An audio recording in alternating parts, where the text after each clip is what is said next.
औज़ुबिल्लाहिमिनश्शैतानिर्रजीम बिस्मिल्लाहिर्रहमानिर्रहीम। दोस्तों, आप देख रहे हैं मेरा यूट्यूब चैनल SKH व्लॉग। मैं हूं सैयद खालिद हुसैन। दोस्तों, जैसा कि आपको मालूम है, मैं रोही चोलिस्तान में रहकर आपको रोही चोलिस्तान में मौजूद पुराने तारीख़ी कलों की सैर करवा रहा हूं। साथ साथ मैं उनकी हिस्ट्री भी आपको अपनी इस वीडियो में बता रहा हूँ।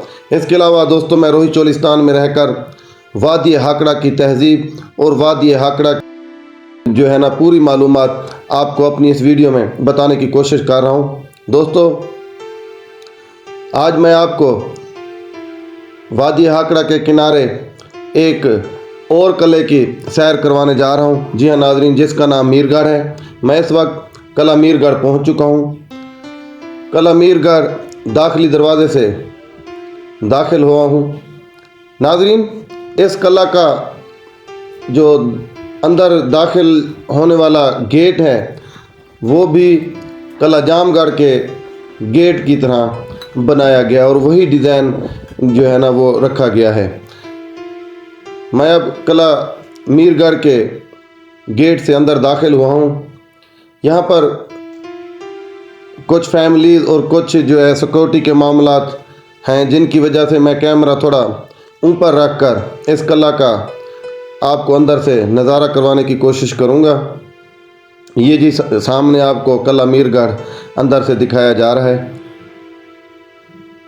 ये सामने इसके भी बुरुज जो है वो किला जामगढ़ से और जो है किला मौजगढ़ के बुरुज से डिज़ाइन से मिलते हैं। ये इसका अंदर से नज़ारा जी। दोस्तों, मैं किला जामगढ़ से चलकर किला मीरगढ़ पहुंचा हूं। ये सामने आपको किला मीरगढ़ का अंदरूनी हिस्सा दिखाया जा रहा है। दोस्तों, साथ साथ मैं आपको किला मीरगढ़ की तारीख भी बताऊंगा। ये सामने एक बुरुज नुमा जो है इमारत मौजूद है, जिसमें चलकर मैं आपको अंदर का नज़ारा करवाता हूं कि ये किला मीरगढ़ अंदर से कैसा है। ये जी इसका एक तरफ बुरुज, जिसका जो है अंदर से नज़ारा करवाने की मैं आपको कोशिश कर रहा हूँ। ये सामने इसकी भी छतें गोल शक्ल की, जैसे किला मौजगढ़ में थी उस तरह की ये छतें भी मिलती जुलती हैं।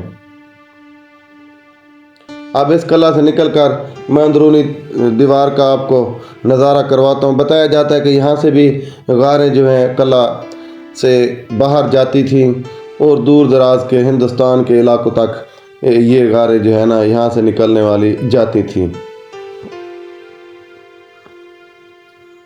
ये सामने आपको किला मीरगढ़। दोस्तों, यहाँ पर एक गार मौजूद है। चले मैं आपको इसमें दाखिल होकर अंदर का नज़ारा करवाता हूँ। मैं थोड़ा संभल कर, ये सामने जो है इसमें तो वो बैठे हैं जी पीले डेम्बू का छत्ता, और वो मुझे देखकर जो है ना नाराज़ हो रहे हैं। मैं कोशिश तो करता हूँ छुप के निकल जाने की, बहरहाल नहीं जी, वो मुसलसल जो है ना मुझे धमकियाँ लगा रहे हैं कि अगर आप आए तो हम आप पे अटैक करेंगे। नहीं जी, मैं इस गार का आपको नज़ारा नहीं करवा सकता। दोस्तों, मैं इस गार को दिखाने के लिए यहाँ पर ज़िंदगी का रिस्क नहीं ले सकता।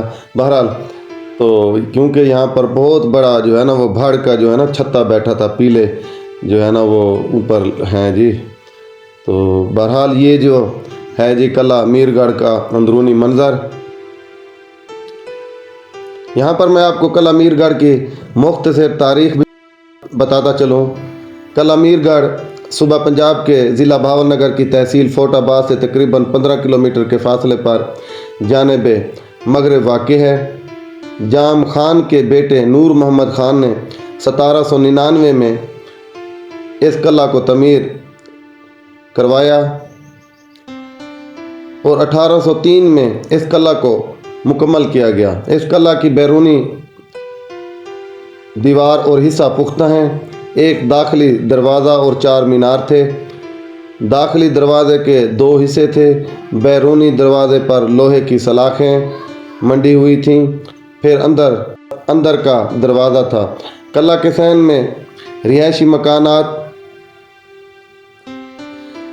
सहन में 2 मीठे पानी के कुएं थे जो अब खुश्क होकर भर गए हैं।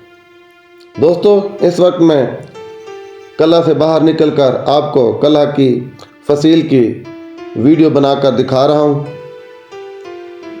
जैसा कि मैं आपको बता रहा था, इस कला में 2 मीठे पानी के कुएं थे जो अब खुश्क होकर भर गए हैं। इस वक्त कला की फसील बिल्कुल शिकस्ता हालत में है।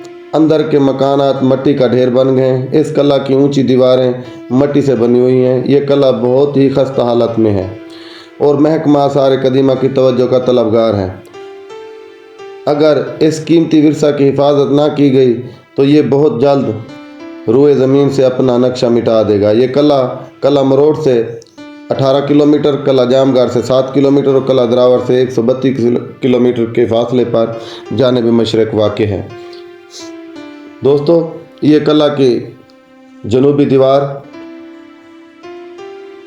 जो अब मैं आपको अपनी वीडियो में दिखा रहा हूँ, यहाँ पर कुछ सिक्योरिटी के मामला चल रहे थे जिसकी वजह से हमें भी कुछ मुख्तसर से इजाज़त मिली है।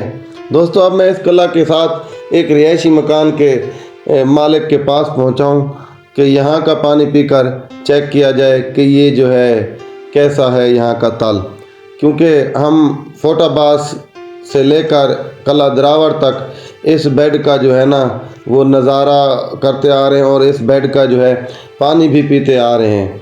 तो यहाँ से भी हमने पानी पिया, इस भाई ने हमें पानी पिलाया है।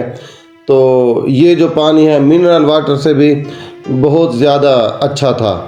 तो माशाल्लाह ये पानी हमने पिया, इस भाई ने हमें ला कर दिया। यहाँ पर फसलें भी उगती हैं जो कि वाज़े दलील है, क्योंकि ज़ेर ज़मीन पानी मीठा है, यहाँ पर नहरी पानी नहीं है। तो ये देखें सामने फसलें भी उगी हुई हैं। और मज़ीद जो है ना इस भाई से भी हम थोड़ा सा जानने की कोशिश करेंगे कि ये भाई क्योंकि यहाँ का मकामी है, हम डिरावर से लेकर यहाँ तक सफ़र करते आ रहे हैं और इस बेड के जो 10 किलोमीटर का आ रहा है इसके दाएं तरफ और बाएं तरफ पानी कड़वा है। इस बेड का पानी मीठा जा रहा है, तो ये क्या वजह है? आप इस बारे में हमें बताएं, क्योंकि आप मकामी हैं। उस्ताद जी, किसी वक्त दसते ने घाघरा दरिया चलता है, किसी वक्त भाई होनी दस रहे ने कि किसी वक्त जैसे घाघरा दरिया चलता थी। अच्छा, उस वजह ये पानी का तला बहुत मीठा है। इस तो अगे 10 किलोमीटर कोड़ा हो जाता, इस तो अगे 10 किलोमीटर कोड़ा हो जाता 10 किलोमीटर, यानी कि इस साइड से लाइन चढ़ती तोड़ मीठा। कोई इस पासे तकरीबन अकड़ा नहर तो 5 किलोमीटर पर आ जाती तोड़ा, अकड़ा नहर तो फिर 5 किलोमीटर जाके कोड़ा। नाज़रीन, यहाँ पर इस दरिया के बेड होने का वाज़े सबूत ये मौजूद है कि रोही के बाकी इलाकों में पानी कड़वा, और यहाँ जो ये बेड जा रहा है फोटाबाद से कला दरावर और इस तरह आगे इस्लामगढ़ से होता हुआ जो कि थरपारकर तक जा रहा है, वहाँ तक ये पानी का तल मीठा जा रहा है। दोस्तों, ये थी मेरी आज की जो मैंने चलकर फोटाबाद बॉर्डर एरिया में मौजूद कला मीरगढ़ पर बनाकर आपको दिखाई। ये मेरी वीडियो आपको कैसी लगी प्लीज़ कमेंट सेक्शन में ज़रूर बताइएगा। दोस्तों, अगर ये मेरी आज की वीडियो आपको पसंद आई है तो बराए मेहरबानी वीडियो को लाइक और चैनल को सब्सक्राइब ज़रूर कर देना। मुझे दीजिए इजाज़त, मिलेंगे एक नई वीडियो में। अल्लाह हाफिज़। कई सुल्तान सिकंदर लड़ गए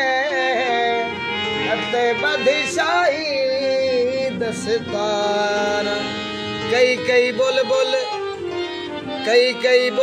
लद सिधाने अते छोड़ के बाग बहारा, खाक अहन मन खाक होए खाक देना।